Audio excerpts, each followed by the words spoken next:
नमो अरिहंताणं नमो सिद्धाणं नमो आयर्याणं नमो उज्जायाणं नमो लोये सव्यसाहुणं वन्दे तु सव्यसिद्धे ध्रुवमचलमणोवमं गदिं पते वोचामि समय पाहुळे मिणमो सुध केवली भणिदम् नमः समय साराय स्वानुभूत्या चकासते चित् स्वभावाय भावाय सर्वभावांतरचिदे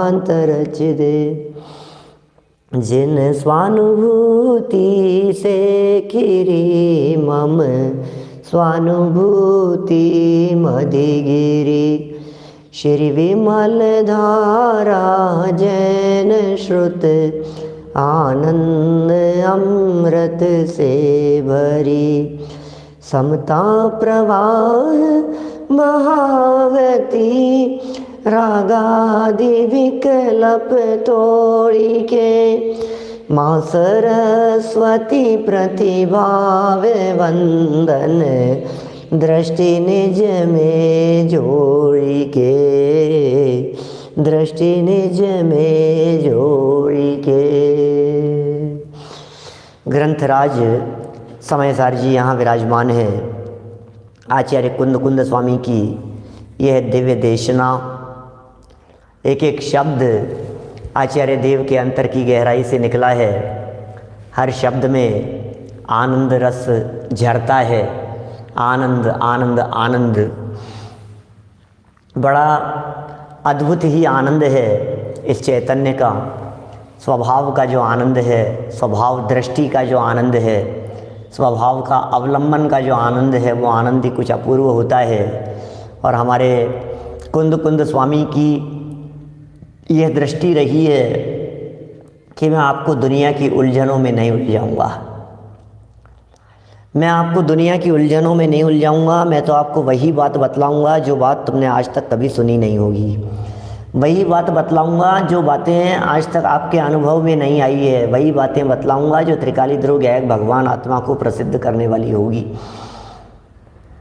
चर्चा यहाँ सब कुछ बतला दिया, लेकिन बताते बताते फिर शिष्य ने प्रश्न कर लिया कि महाराज, यदि ये आत्मा त्रिकाली ध्रुव है, यदि आत्मा अविनाशी और अखंड है, यदि ये आत्मा अभेद है, यदि इस आत्मा में विकार है ही नहीं, यदि ये आत्मा सदा काल शुद्ध है, तो हमें एक बात का जवाब दे दो, ये जीव अज्ञानी क्यों बना हुआ है?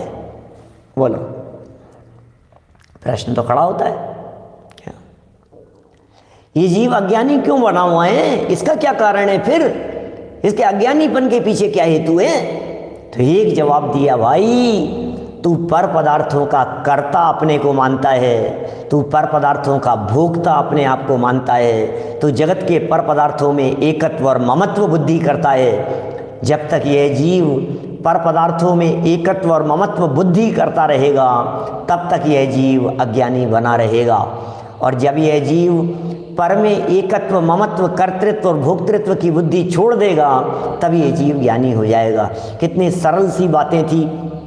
विगत दिनों से हम ये चर्चा कर रहे हैं, एकत्व, ममत्व, कर्तृत्व और भोक्तृत्व, इन चार बुद्धियों की चर्चा भी कल हमने आपके बीच में की है। और ये चारों ही बुद्धियाँ किस तरह हमारे अज्ञान के पोषण में निमित्त होती है, किस तरह हमें दुखी करने में समर्थ होती है, कल हमने थोड़ी बहुत चर्चा की है। आज गाथा पढ़ते हुए थोड़ा आगे बढ़ेंगे हम। इसके बाद में एक कलश दिया हुआ है, कोशिश करेंगे कि वहाँ तक पहुँचें। नहीं पहुँचेंगे तो कल करेंगे, उसमें क्या है, अपने कौन सी ट्रेन छूट रही है? 19वीं गाथा देखिए 61 नंबर पेज पर। कम मेणो कम अम्मी है अहमिदी अह कम च कमणो कम अम जाए साखलु बुद्धि अपड़ी बुद्धो हवदीतावे। मैं कर्म हूँ नो कर्म हूँ या है हमारे ये सभी यह मान्यता जब तक रहे अज्ञानी है तब तक सभी। कुंद स्वामी ये कह रहे हैं, यह मान्यता जब तक रहे। मान्यता सारा जोर मान्यता के ऊपर है, पूरा वजन मान्यता के ऊपर है। अरे भाई साहब, मानने की तो बात है, जानते तो सब हैं। अरे ज्ञान का विषय तो बन गया है, लेकिन मान क्या रहे हो ये बताओ। यह मान्यता जब तक रहे अज्ञानी है तब तक। कौन? सभी। अरे दुनिया का प्रत्येक प्राणी जब तक उसकी ये कर्म और नौकर्म में एकत्व बुद्धि की मान्यताएं हैं तब तक वो अज्ञानी है। सुनो, नौकर्म का अर्थ संयोग नहीं, अकेला संयोग नहीं। नौकर्म का जो असली अर्थ होता है वो होता है शरीर। ये शरीर नौकर्म है, इस शरीर को नौकर्म कहते हैं। शरीर में मैं पने की बुद्धि है, शरीर में मेरा पने की बुद्धि है। आगे आएगा कलश, 23वें कलश में भी चर्चा करेंगे। शरीर जो है ना, इसे नौकर्म कहते हैं। यदि ये नहीं माने, शरीर को नौकर्म नहीं माने विनय सिंघई जी साहब, तो फिर कीड़े मकोड़े चींटी मक्खी मच्छर इनके नौकर्म ही सिद्ध नहीं होगा। इनके तो घरवार ही नहीं है, इनके तो परिवार ही नहीं है, इनके तो बाल बच्चे नहीं है, इनके तो कपड़े लत्ते नहीं हैं, जेवर गहने नहीं है, कुछ भी तो नहीं है। इसका मतलब ये हो गया कि भाई साहब नौकर्म से रहित नहीं है वो। निगोदिया भी नौकर्म से रहित नहीं है। एक इंद्री, दो इंद्री, तीन इंद्री, चार इंद्री जीव भी, उनके भी नौकर्म है। और उनके कौन सा नौकर्म है? हमें नौकर्म मतलब लगता है गाड़ी वाड़ी लाड़ी पाड़ी सब, ये सब महल मकान व्यवस्थाएं, ये सब हमारे को नौकर्म दिखता है। ये तो हैं, कह देंगे उन्हें भी, लेकिन ये असली नौकर्म है। घर में ये मैं हूं ऐसी बुद्धि कदाचित नहीं हो, घर में ममत्व बुद्धि हो। हमने बनाया है इसलिए कर्तृत्व बुद्धि हो। हम घर में रहते हैं इसलिए उसमें भोक्तृत्व बुद्धि भी हो। लेकिन एकत्व बुद्धि घर के साथ में थोड़ी सी घटित तो हो जाएगी, क्योंकि घर टूट गया तो ये टूटता है, घर नहीं टूटता है, ये व्यक्ति टूटता है। इसे ऐसे लगता है कि मैं टूट गया।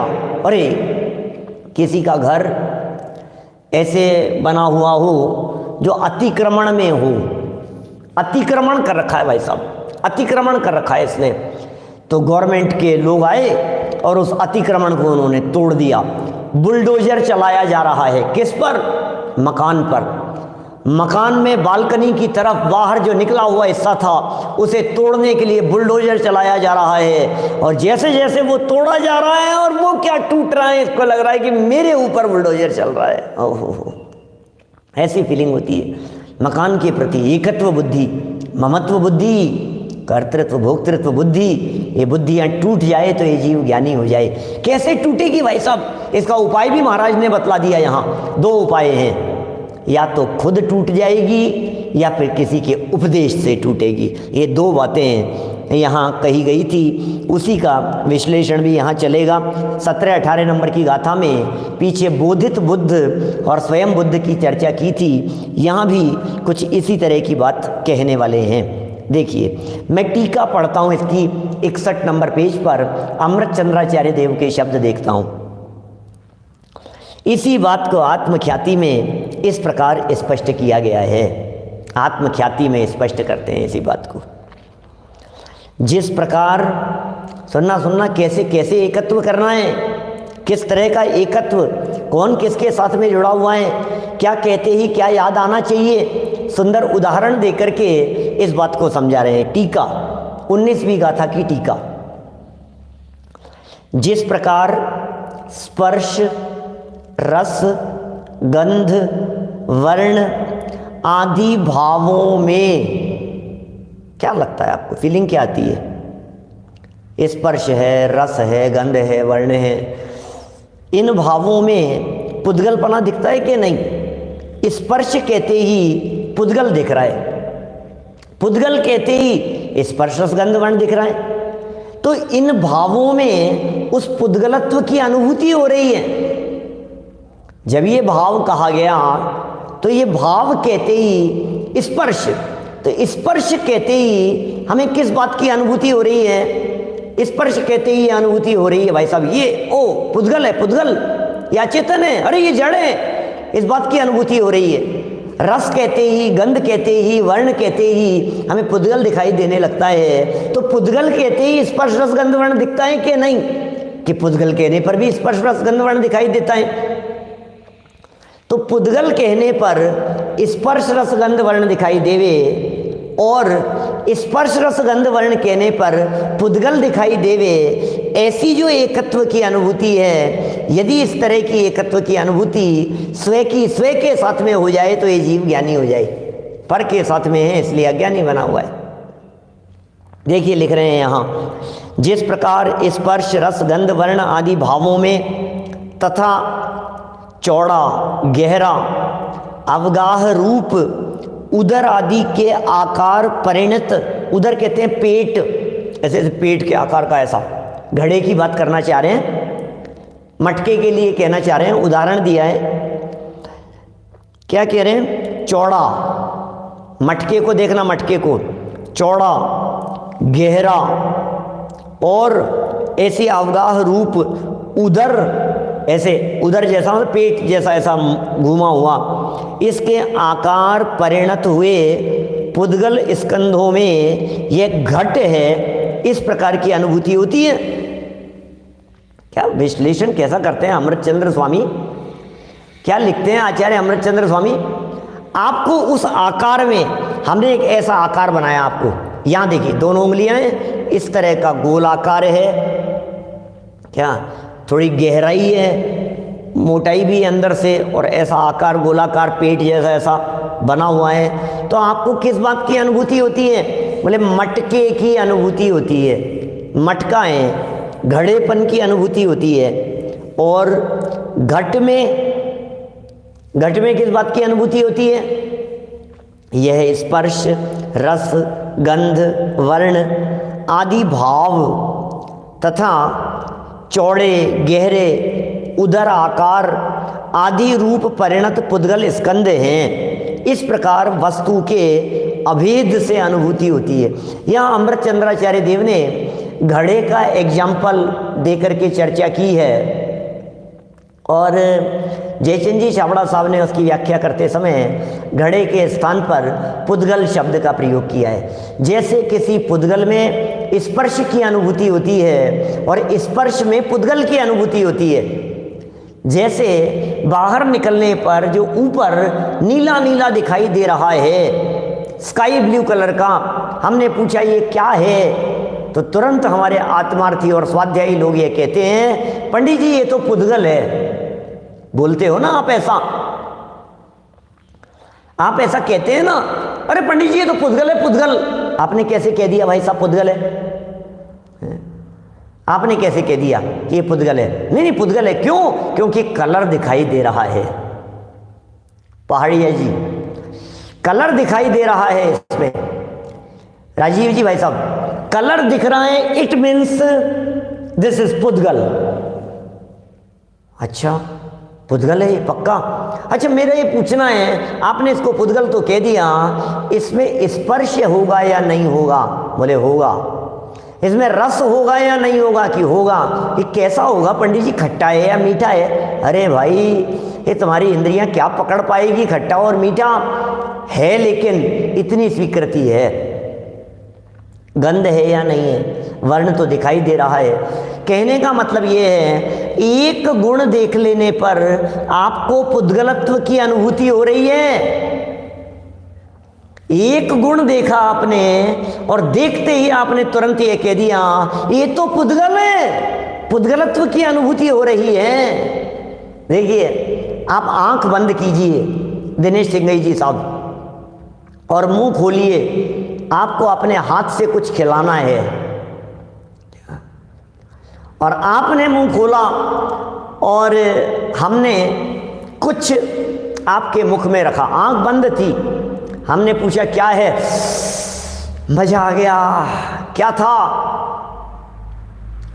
क्या था, रसगुल्ला था क्या, मिश्री थी क्या, क्या क्या था बोलो, पता लग गया कि नहीं, कैसे पता लगा, अब चक्षु इंद्रिय से तो नहीं देखा, अब स्पर्शन इंद्रिय से तो नहीं देखा, अब घ्राण इंद्रिय से तो नहीं देखा, एक गुण देखा रस, और तुरंत आपने पहचान लिया कि ये वस्तु है। देखिए ये जो प्रकरण यहाँ चल रहा है ये एकत्व की अनुभूति वाला प्रकरण चल रहा है। ज्ञानी और अज्ञानी के संदर्भ में अमृत चंद्राचार्य देव ये प्रूव करना चाहते हैं, ये सिद्ध करना चाहते हैं कि जिस तरह से पदार्थों में एकत्वपन की अनुभूति होती है कि नहीं, कि होती है, उसी प्रकार फिर आगे बात करेंगे, इस प्रकार वस्तु के अभेद से अनुभूति होती है। इसका मतलब एक गुण देखने पर वस्तु अभेद दिखाई देती है, ये स्वरूप है, इसे वस्तु स्वरूप कहते हैं। कुछ भी देख लो जी, कहीं से भी पकड़ लो, तुरंत देखते ही पहचान लिया हमने, तो हाथी की सूंड देख करके हाथी का ज्ञान हो जाता है, इस तरह की बात कह रहे हैं यहाँ पर। एकत्व, ये देखिए, उदर आकार रूप परिणत पुद्गल स्कंद हैं, इस प्रकार वस्तु के अभेद से अनुभूति होती है। क्या हुआ, दो बातें हो गई ना, स्पर्श रस आदि में घड़े की अनुभूति और घड़े में स्पर्श आदि की अनुभूति, लक्षण से लक्ष्य और लक्ष्य को देख करके भी लक्षण। विवेक सिंह जी दोनों तरफा बात कर रहे हैं। ये पहले कहाँ स्पर्श रसगंध वर्ण, सिर्फ उदाहरण की बात कर रहा हूं, अभी सिद्धांत घटित करेंगे। अभी स्पर्श रसगंध वर्ण कहाँ, उदर आकार कहाँ, चौड़ा गहरा ऐसा आकार कहा तो आपको घड़ेपन की अनुभूति हो गई। और हमने घड़ा कहा तो घड़ा कहते ही आपको क्या दिख रहा है बोलो, आपने आंखें बंद की और घड़ा दिखाई दे रहा है, तो घड़े में क्या दिखा, घड़ा, अच्छा उसका शेप दिख रहा है या नहीं, घड़ा कहते उसका आकार दिख रहा है ना, गहरा मोटा गोलाकार ऐसा उसका पेट, ऊपर से ऐसा इस तरह का बना हुआ है, ये बराबर आपको दिखाई दे रहा है। इसका मतलब घड़ा कहते ही उसकी लंबाई चौड़ाई की अनुभूति होती है, और लंबाई चौड़ाई मोटाई कहते ही घड़ेपन की अनुभूति होती है। ये कह रहे हैं इस प्रकार वस्तु के अभेद से अनुभूति होती है। चलिए सिद्धांत में आ जाते हैं अपन। बात क्या चल रही है यहाँ, तो मोहियों के मोह की चर्चा चल रही है, एकत्व ममत्व कर्तृत्व भोक्तृत्व करने वालों की चर्चा चल रही है। यहाँ तो चर्चा क्या चल रही है, मैं कर्मूं, मैं नौकर्मूं, ये मेरे हैं, मैं इनका कर्ता भोगता हूँ, ऐसी अनुभूति की चर्चा कर रहे हैं। अज्ञानी का लक्षण बतलाया है ना, अज्ञानी का, गाथा 19वीं चल रही है, अज्ञानी का लक्षण है। आगे चल करके 75वीं गाथा में ज्ञानी का लक्षण बतलाएंगे, है ना। देखिए यहाँ कहते हैं उसी प्रकार 62 नंबर पेज पर देखिए, उसी प्रकार जो मोह आदि अंतरंग परिणाम रूप कर्म, ओ क्या कह रहे हैं, मोह आदि अंतरंग परिणाम, मोह आदि अंतरंग परिणाम रूप कर्म और शरीर आदि बाह्य वस्तु, शरीर मुख्य लेना, शरीर मुख्य है, शरीर आदि बाह्य वस्तु रूप नौकर्म, दो बातें हो गई। यहाँ भाव कर्मों को भी पुद्गल कहा जा रहा है, और शरीर आदि नौकर्म दिखाई दे रहे हैं, ये भी पुद्गल हैं। और भाव कर्म और नौकर्म के मध्य में एक द्रव्य कर्म है, वो द्रव्य कर्म भी पुद्गल है। वो द्रव्य कर्म भाव कर्मों में भी निमित्त बनता है, और वो द्रव्य कर्म का उदय नौकर्म में भी निमित्त बनता है। हमने एक दिन आपसे कही थी बात, द्रव्य कर्म को बीच में रखना, इधर भाव कर्म रखना और इधर नौकर्म रखना, बीच में द्रव्य कर्म, लेफ्ट में भाव कर्म, राइट में नौकर्म। ये द्रव्य कर्म के दो हिस्से, एक घातिया और अघातिया। तो घातिया ने ये इधर पैदा किया और अघातिया ने इधर पैदा किया, समझ में आ रही है बात? घातिया के उदय से मोह, मोह है ना, मोह घातिया में, घातिया के उदय से भाव कर्मों का जन्म हुआ, और ये बीच में अघातिया कर्म है, द्रव्य कर्म है दोनों, घाती अघाती। घातिया से के निमित्त से, घातिया के निमित्त से भाव कर्मों का जन्म, और अघातिया राइट में था, इसके निमित्त से नौ कर्म का जन्म होता है। इसलिए दो पकड़ लो तो ये पकड़ में आएगा, इसे पकड़ लो तो वो पकड़ में आएंगे। हमने कहा भाव कर्म और नौ कर्म, तो द्रव्य कर्म क्यों छोड़ दिया भाई साहब? अरे भाव कर्म और नौ कर्म का जन्मदाता तो द्रव्य कर्म ही है। भाव कर्म और नौ कर्म को जन्म देने वाला तो द्रव्य कर्म ही है। तो यहां इन्होंने कहा भाव रूप अंतरंग परिणाम रूप कर्म और नौ कर्म, और साहब द्रव्य कर्म तो छोड़ दिया इन्होंने। यहां समझ में आ रही है बात? इन्होंने क्या किया यहां इस लाइन में? द्रव्य कर्म तो शब्द नहीं है, मोह आदि अंतरंग परिणाम रूप कर्म, अंतरंग परिणाम, इसका मतलब भाव कर्म की चर्चा करने वाले हैं। और शरीर आदि बाह्य वस्तु, एक तरफ भाव कर्म ले लिए हैं, दूसरी तरफ के लिया शरीर आदि बाह्य वस्तु, वस्तु रूप नौ कर्म, ये सभी पुद्गल के परिणाम हैं। ये सब पुद्गल हैं, भाव कर्म भी पुद्गल हैं। क्या बात कर रहे हो आप, भाव कर्म को पुद्गल कह रहे हो? भाव कर्म तो जीव के होते हैं भाई साहब। कि सुनो, भाव कर्म पुद्गल के लक्ष्य से उत्पन्न होते हैं, भाव कर्म होने में पुद्गल निमित्त बनते हैं, भाव कर्म पर का अवलंबन लेकर के उत्पन्न होते हैं। भाव कर्मों में तलाशेंगे तो भाव कर्मों का एकत्वपना परद्रव्य के साथ में दिखाई देता है, इसलिए भाव कर्म तो पुद्गल ही हैं। ओ, कौन किसका है इसका निर्णय कैसे होता है? कौन किसका है? जो जिसके गले में वरमाला डाले वो उसका, जन्मदाता नहीं। अकेले जन्मदाता की बात नहीं होती है भाई साहब, अकेले जन्मदाता की बात नहीं है। घर में, यहाँ इस घर में जन्म लेवे लेकिन फिर भी मालिक कौन? इस घर में जन्म लेवे लेकिन स्वामी कौन? घर में पैदा होने वाले, अपने ही घर में पैदा होने वाले पुत्र, पुत्र की बात मत करो, पुत्री की बात करो।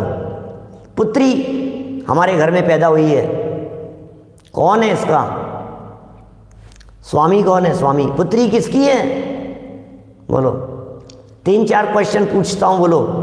पुत्री किसकी है? माता की है, पिता की है, माता पिता दोनों की है, किसकी है पुत्री? कि साहब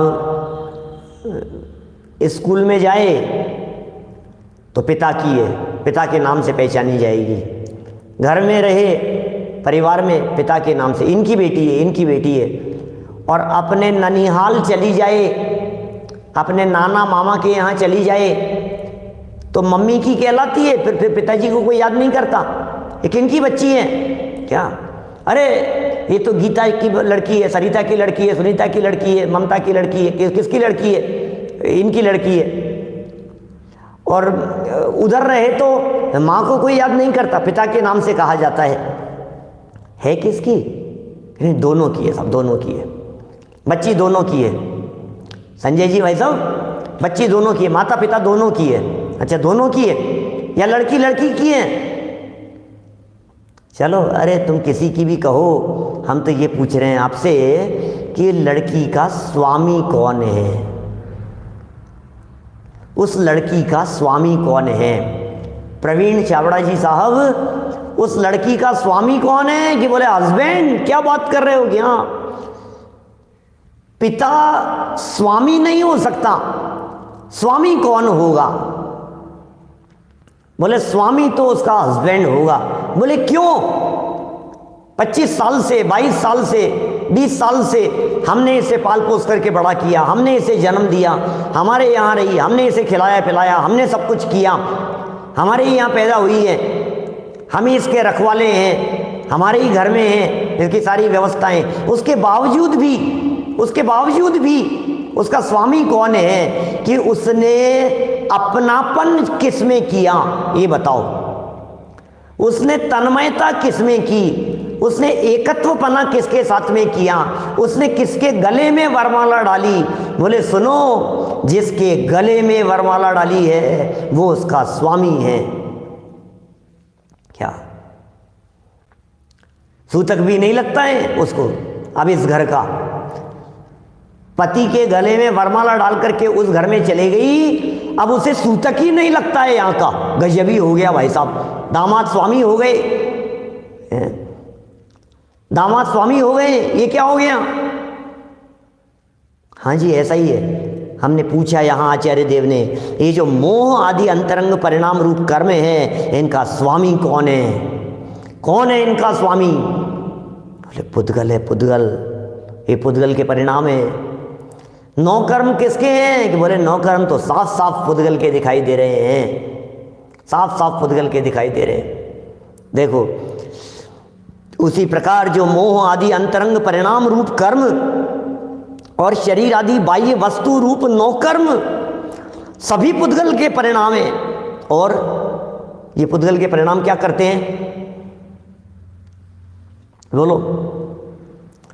संजय जी साहब सही बात कह रहे हैं आप बिल्कुल अपने दिल की बात यहाँ कह देते हैं सबके सामने। ये आपके सरल हृदय का परिचायक है। आपकी ही नहीं सभी लोगों की पत्नियों को पाला तो उनके माता पिता ने ही है, लेकिन स्वामी तो अपन ही है ना। अरे यही तो अज्ञान है, यहाँ ये घटित करेंगे, अभी बतलाएंगे, इसे तो अज्ञान कहेंगे। ये स्वामी माना यही अज्ञान है।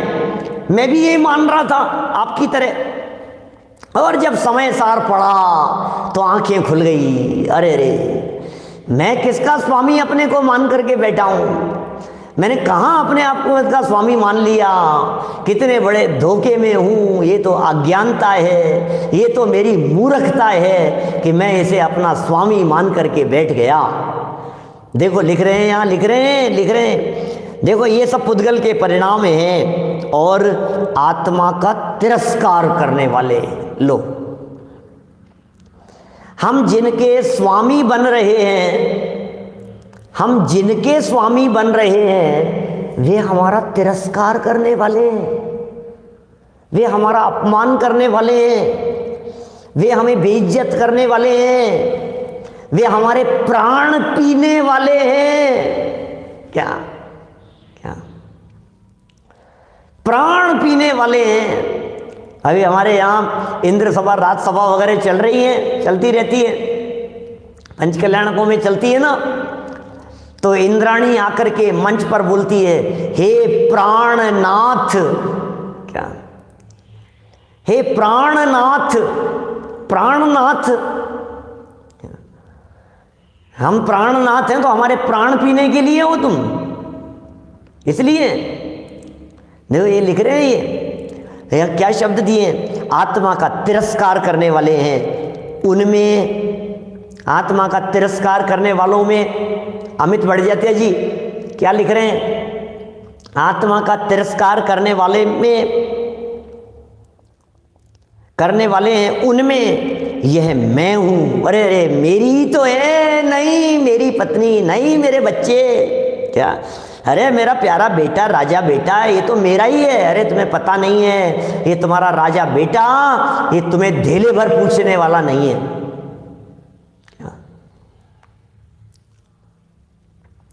निहाल जी बाबूजी साहब बोलो, शांतिलाल जी साहब भीलवाड़ा से क्या कहें, बोलो। प्रमोद जी साहब क्या लिख रहे हैं ये, अरे जिन बच्चों को हम अपना कह रहे हैं, जिन्हें हम मोह में पढ़ करके अपना अपना अपना किए जा रहे हैं, प्रेमचंद जी साहब दौसा से, जिनके बारे में हम ये सोच रहे हैं ये तो हमारे हैं, ये तो अपने, अरे ये तो अपने ही हैं, कि भैया उदय बदलते ही अपने पराये नजर आने लग जाते हैं। 2 मिनट में कहानी बदल जाती है, किस्से बदल जाते हैं, प्रसंग बदल जाते हैं, छोड़ करके अरे तुम तुम्हारे, हम हमारे, कोई बात नहीं, हमें नहीं सुनना पिताजी तुम्हारी, कोई बात नहीं। कि बेटा तुझे पाल पोस करके बड़ा किया, कि किया होगा तुमने, कोई बात नहीं, कि चिंता मत कर, तेरे बच्चे भी तेरे साथ में यही सलूक करने वाले हैं। ये जो जेनरेशन गैप जो दिखाई देता है, जिसे आज के समय में लोग जेनरेशन गैप कह करके पुकारते हैं, ये जेनरेशन गैप क्या चीज है? ये जेनरेशन गैप का मतलब है कि किसी पिता की अपने पुत्र के साथ में बनती नहीं है विचारों में। कैसे बनेगी, कैसे बनेगी? स्वरूप ही इसी प्रकार का है आलोक जी, भाई साहब क्या करें, वस्तु स्वरूप ही इसी प्रकार का है। जिनवाणी कोई झूठी थोड़ी ना हो जाएगी। दुनिया में हर व्यक्ति अपने स्वार्थ का सगा है, पत्नी अपने स्वार्थ की सगी है, तो पति भी अपने स्वार्थ के सगे हैं, बच्चे यदि अपने स्वार्थ के सगे हैं तो माता पिता भी अपने ही स्वार्थ के सगे हैं। पूरे दुनिया का स्वरूप इसी प्रकार का है। अरे मैं क्या बतलाऊं, आप लोग तो सब अपने अपने घर में भोग रहे हैं, भोग रहे हैं कहूं कि भुगत रहे हैं कहूं, क्या बोलो, क्या कहे, क्या कहे? सब भुगत रहे हैं। सबके अनुभव की बात है। आज यदि अनुभव में नहीं आ रही होगी, निर्मल चंद जी साहब सही कहा आपने, अमिताभ बच्चन बागबान मूवी में जो हालत दिखाई थी, 4-4 बच्चे हैं, कोई माता पिता को रखने के लिए तैयार नहीं, महीने बांट लेते हैं। अरे 6 महीने वहाँ रहना, 6 महीने यहाँ रहना, 3 महीने यहाँ रहना, नहीं पिता को तुम रखो, माँ को तुम रखो, सब रखो। ये सब हकीकत है। ये यदि हमारे साथ में ऐसी परिस्थिति बनी नहीं है, नहीं बन रही है, और हम बच्चे होकर के यदि हमने ऐसा नहीं किया है तो कोई बात तो नहीं, देखे जाओ। अभी दिन अच्छे हैं।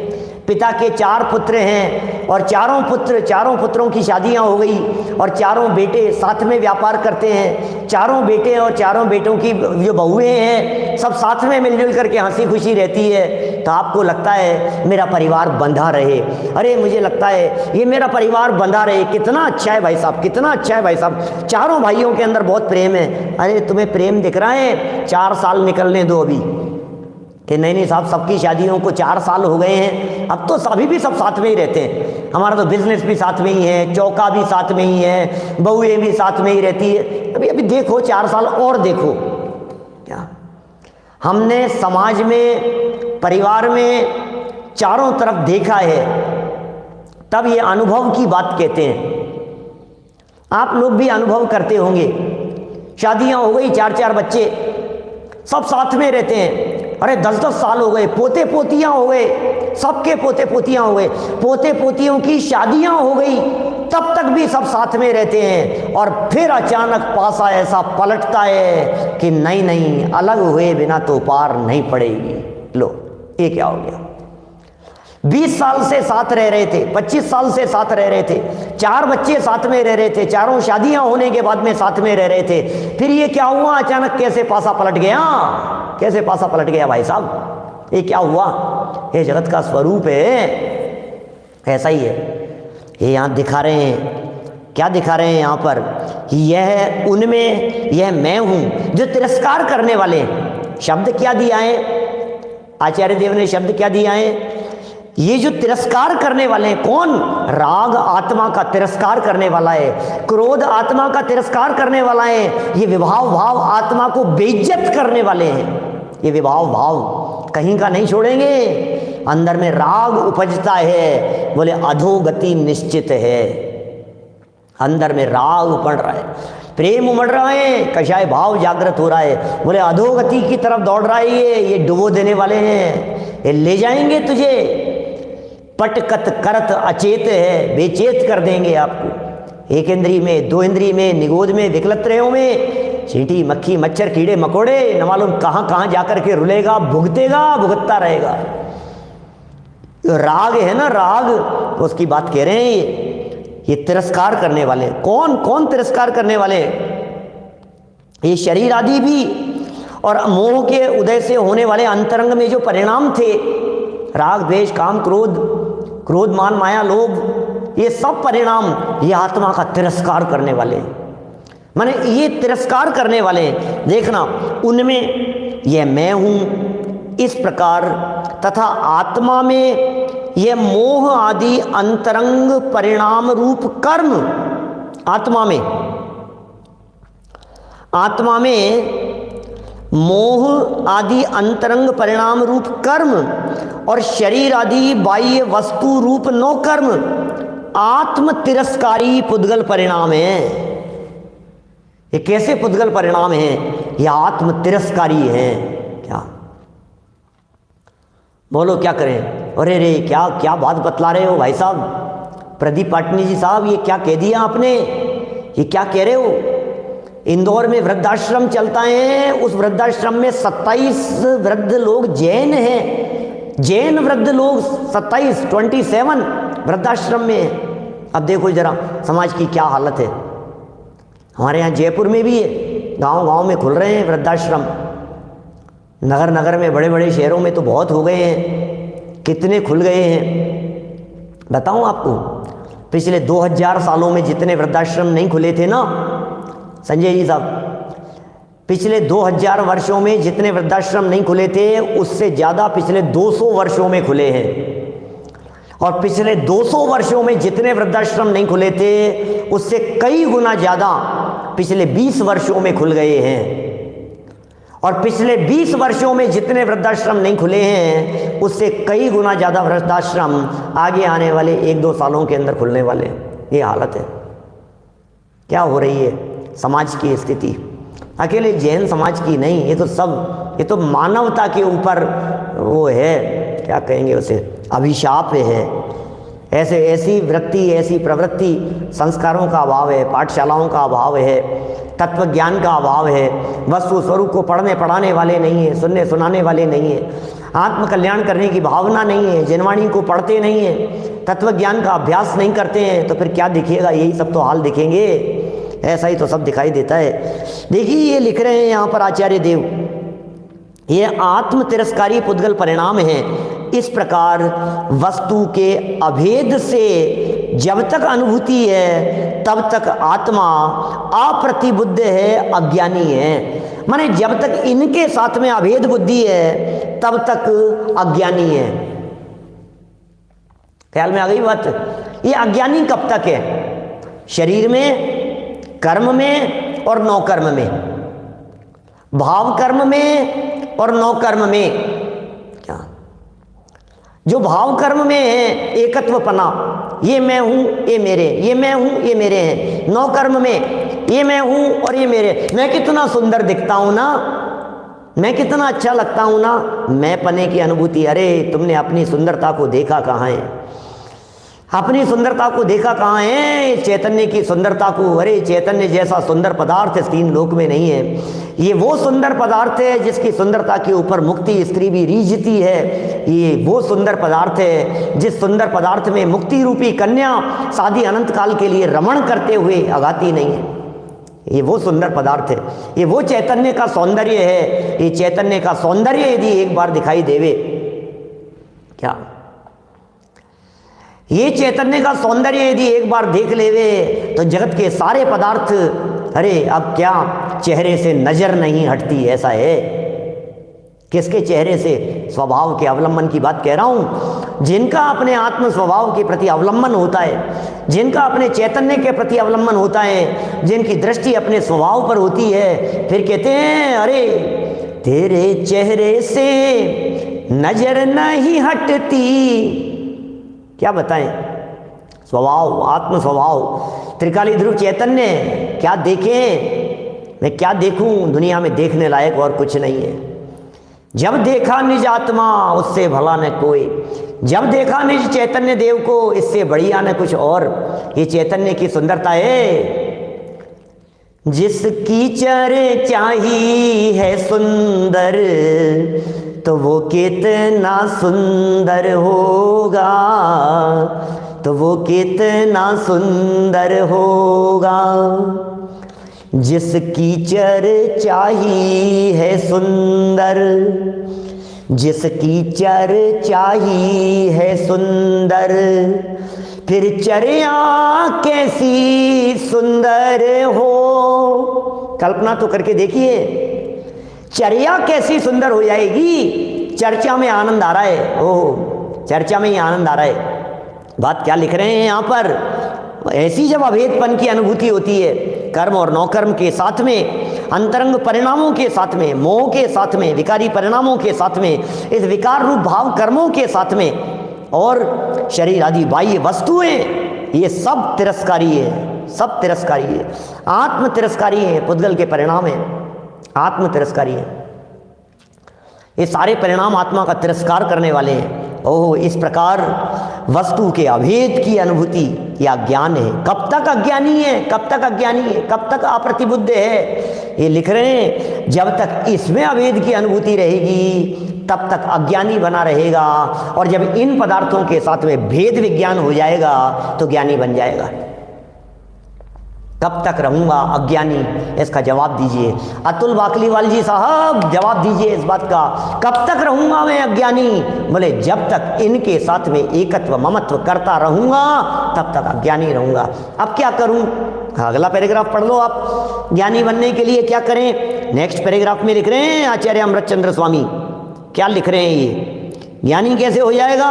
सुनो, जिस प्रकार, अब सुनना, घर को घर रहने दो, परिवार को परिवार रहने दो, क्या घर को घर रहने दो भरत भाई, परिवार को परिवार रहने दो, बच्चों को अपने में रहने दो, मस्त, कोई बात नहीं, बच्चे पोते परिवार जो जैसा है उसे रहने दो। और यदि कुछ घटना घट रही हो, किसी के द्वारा सामने जवाब दिया जा रहा हो, किसी के द्वारा पलट करके जवाब दिया जा रहा हो, तो ये कह रहे हैं कोई बात नहीं, कर्णेंद्री का विषय बना लो उसे, कोई बात नहीं, ज्ञान का गेय बना लो उसे।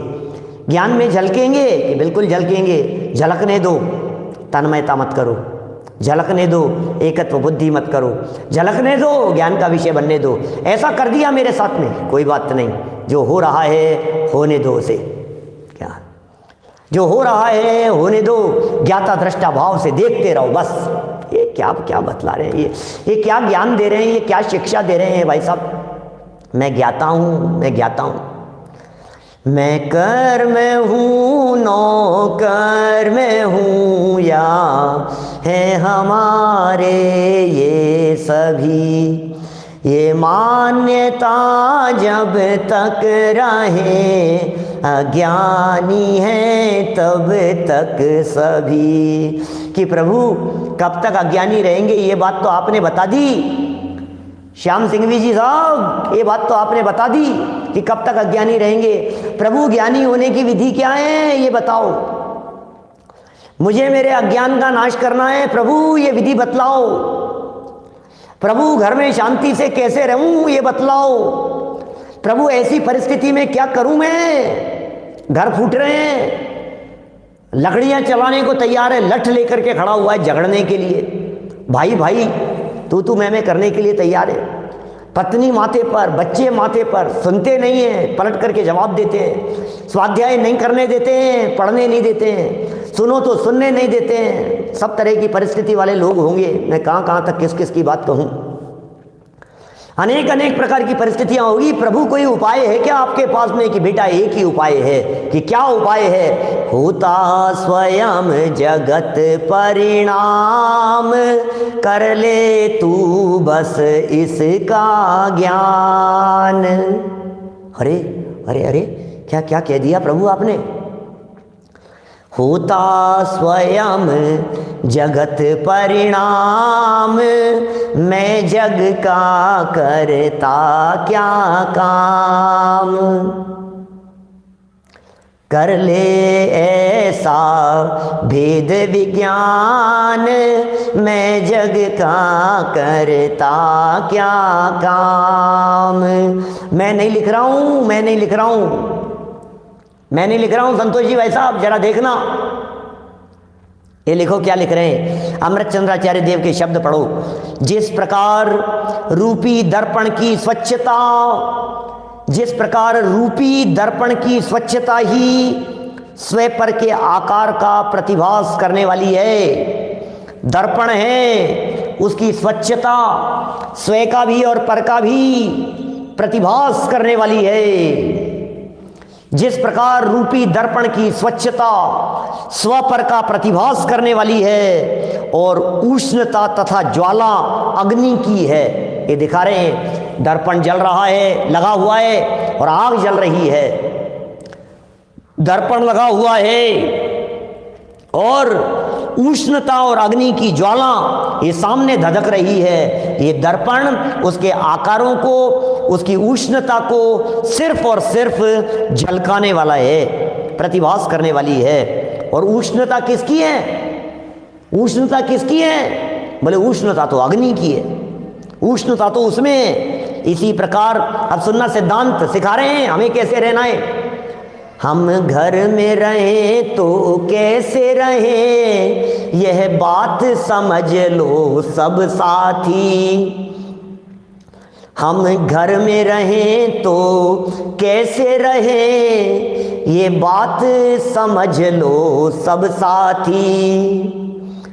आचार्य अमृतचंद्र देव समझा रहे हैं। क्या समझा रहे हैं, क्या बात दिखा रहे हैं कि सुनो, अगला वाक्य सुनो, सिद्धांत सुनो। इसी प्रकार अरूपी आत्मा की तो, उसी प्रकार अरूपी आत्मा की तो अपने को और पर को, अपने को और पर को जानने वाली ज्ञात्रता ही है। आत्मा में तो सिर्फ ज्ञात्रता ही है। जैसे दर्पण में तो सिर्फ प्रतिभास था, ऐसे आत्मा में सिर्फ ज्ञात्रता है। मैं जाननहार, जाननहार, जाननहार, जाननहार, जाननहार, नथिंग एल्स, जानने के अलावा कुछ नहीं, सिर्फ जानने वाला हूं मैं। पुलिस वाले आ गए, जान लिया। हथकड़ी लगा करके ले गए गलत इल्जाम में, जान लिया। जेल में पटक दिया 4 दिन के लिए, कि जान लिया। रोटियां नहीं मिली, कि जान लिया। फिर कोर्ट केस चला, कि जान लिया। निरपराधी करके हमारे को बाइज्जत बरी कर दिया गया, कि जान लिया। रोटियां मिल गई, कि जान लिया। रोटी के लिए मना कर दिया, कि जान लिया। मन था ये खाने का और हमने कहा ये बनना चाहिए और वो नहीं बना, तो जान लिया। आत्मा की तो ज्ञात्रता ही है, बाकी सारी चीजें झलकन है, झलकन झलक रही है, झलक रही है। हम घर में रहें तो कैसे रहें, ये बात समझ लो सब प्राणी।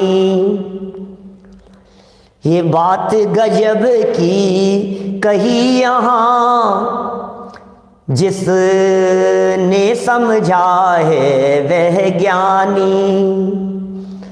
यह बात गजब की कही यहाँ, जिसने समझा है वह ज्ञानी। कौन ज्ञानी? जिसने इस गजब की बात को समझ लिया है वही तो ज्ञानी है। सिंगई जी, वही तो ज्ञानी है भाई साहब। जिसने इस बात को समझ लिया है वही तो ज्ञानी है। सुनो क्या लिखे हैं, ज्ञात्रता, ज्ञात्रता, ज्ञात्रताएं और कर्म तथा नौकर्म पुद्गल के हैं। बस जिसने ये समझ लिया, झलकन है झलकन, झलकने दो, झलकने दो। अरे भाई इतनी आग झलकेगी तो गर्म हो जाऊंगा, कि तू गर्म हो गया, ये तेरी मूर्खता है, ये तेरी अज्ञानता है। अरे तू तो ठंडा है, देख कोई बात नहीं, आग झलके चाहे बर्फ झलके, मुझे क्या फर्क पड़ता है। ज्ञाता दृष्टा रहो, ज्ञाता दृष्टा आत्म राम, ज्ञाता दृष्टा आत्म राम। गजब गजब की बातें। 2 लाइनों और है, जरा देखिए क्या लिख रहे हैं, सारी बात सिद्ध हो जाएगी।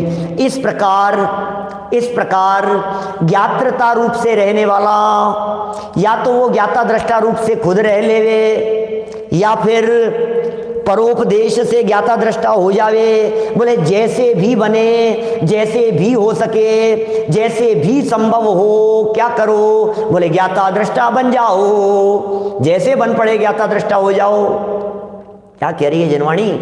जैसे बन पड़े, बस जैसे बन पड़े। क्या लिख रहे हैं ये? इस प्रकार स्वतः अथवा परोपदेश से, या तो अपने आप ये बातें समझ में आ जावे, और यदि समझ में नहीं आए तो कोई बात नहीं, समझाने वाले समझा रहे हैं, समझ लो भैया। अब सुन ले, फिर कौन सुनाए। अभी यदि समझ में नहीं आई तो कब समझ में आएगी? क्या इस प्रकार स्वतः, इस प्रकार की बात कि मैं तो सिर्फ ज्ञाता हूं, मैं तो सिर्फ जाननहार हूं, इस प्रकार की बात, इस प्रकार स्वतः है माने अपने आप, अथवा परोपदेश से। ओ इस प्रकार स्वतः या परोपदेश से, बोले जैसे भी हो, जिसका मूल भेद विज्ञान है, ऐसी अनुभूति। वाह वाह वाह, क्या गजब की बात कह दी। गजब का कलश है कल आने वाला 21 नंबर का कलश। हैं, जिसका मूल भेद विज्ञान है। ऐसा क्या है? बोले अनुभूति। बोले अनुभूति भेद विज्ञान का मूल है। वाओ, अनुभूति भेद विज्ञान का मूल है। भेद विज्ञान से अनुभूति होती है। अनुभूति का जन्म भेद विज्ञान से होता है। अनुभूति के लिए भेद विज्ञान करो, अनुभूति के लिए भेद विज्ञान करो। ज्ञान में झलकने वाली चीजों से ज्ञान को भिन्न देखो। झलकन भिन्न है और ज्ञान भिन्न है। वाओ, क्या कह रहे हैं ये, क्या गजब शब्दावली है भाई साहब। स्वतः अथवा परोपदेश से जैसे भी हो, जैसे भी होगा मतलब जानते हैं, एड़ी से चोटी तक का जोर लगा करके जैसे भी हो। जैसे भी होगा मतलब क्या होता है? जैसे भी हो, कैसे भी, जैसे भी। आगे 23वें कलश में कह रहे मरपच करके भी तू तो कहते हैं, तू तेरे को जो करना हो सो कर, लेकिन ये काम होना है बस। हम नहीं जानते, ये काम होना है। ऑफिसर लोग अपने अधीनस्थ काम करने वालों को जब कभी ऑर्डर देते हैं तो फिर ये नहीं सुनते, सर थोड़ी सी नींद लग गई थी, सर थोड़ा सा ये हो गया था, सर मैं क्या करूं बारिश बहुत आ रही थी, सर मैं क्या करूं वो इंटरनेट खराब हो गया था, सर मैं क्या करूं वो लैपटॉप नहीं चल रहा था, सर वो मैं क्या करूं। अरे कुछ नहीं, जैसे भी वो काम पूरा होना है बस। आचार्य अमृतचंद्र देव मानो ऐसी डांट लगा करके कह रहे हैं, भाई जैसे भी हो, कुछ नहीं, ये काम होना है। जैसे भी हो, जिसका मूल भेद विज्ञान है, ऐसी अनुभूति उत्पन्न होती है, तब ही आत्मा प्रतिबुद्ध होगा, तभी आत्मा प्रतिबुद्ध होगा, तभी ये आत्मा ज्ञानी होगा। ये आत्मा ज्ञानी कैसे होगा? जब ऐसी भेद विज्ञान से अनुभूति प्रकट होगी तो ये आत्मा ज्ञानी होगा। माने इस आत्मा के ज्ञानी होने की प्रक्रिया यही है, इस आत्मा के ज्ञानी होने की विधि यही है। अज्ञानी को ज्ञानी बनाने की चर्चा चल रही है, कब तक अज्ञानी बना रहेगा, कब ज्ञानी हो जाएगा। कितनी सरल सरल बातें आचार्य कुंदकुंद स्वामी ने लिखी है, इतनी सरल सरल बातें आचार्य देव ने यहाँ लिखी है। फिर भी यदि समझ में नहीं आवे, अंदर में नहीं उतरे, हृदय की गहराई में नहीं बैठे, तो फिर कहते हैं भाई तेरे तो अभाग्य की महिमा हमसे नहीं कही जा सकती है। हम सब भाग्यशाली हैं जो हमें समय सार मिल गया, और हम सब इसलिए भी भाग्यशाली हैं कि हमें समय सार को पढ़ने का समय मिल गया। ओह, समय सार मिल गया और समय सार को पढ़ने का समय मिल गया। क्योंकि समय सार तो बहुतों को मिल गया, लेकिन समय सार मिलने पर भी समय सार को पढ़ने का समय नहीं मिला। समय सार मिलकर के भी समय सार को सुनने का समय नहीं मिला, तो समझ लो उनका समय खराब आ गया, और जिन्हें समय सार मिल गया उनका समय बदल गया, उनका समय अच्छा आ गया। इस समय सार को पढ़कर हम सबका समय बदले और बदलेगा। अब समय बदल गया है, अब दिल्ली दूर नहीं है, अब वो दिन दूर नहीं है। ये सिद्ध परमात्मा जब मैं आपके बगल में आकर के विराजमान हो जाऊंगा, हम सब अल्पकाल में सिद्धों के बगल में जाकर के विराजमान हूँ। इसी मंगल भावना से बात को यहीं विराम देता हूँ। ओम नमः सिद्धेभ्य। शाम को 6:45 बजे पुनः गर्भ कल्याणक के ऊपर लाइव चर्चा करने वाला हूँ, आप लोग उसका लाभ लेवें। और 8 बजे जो चलता है संयम प्रकाश, वो यथावत चलेगा। जनवाणी। निज निधि निज में बताई, यह अनंत उपकार है, उसके लिए जिन वाणी माँ को वंदना शतबार है, वंदना शतबार है। 9 बार नमोकार मंत्र। नमो हरिहंताणम, नमो सिद्धाणम, नमो आयर्याणम, नमो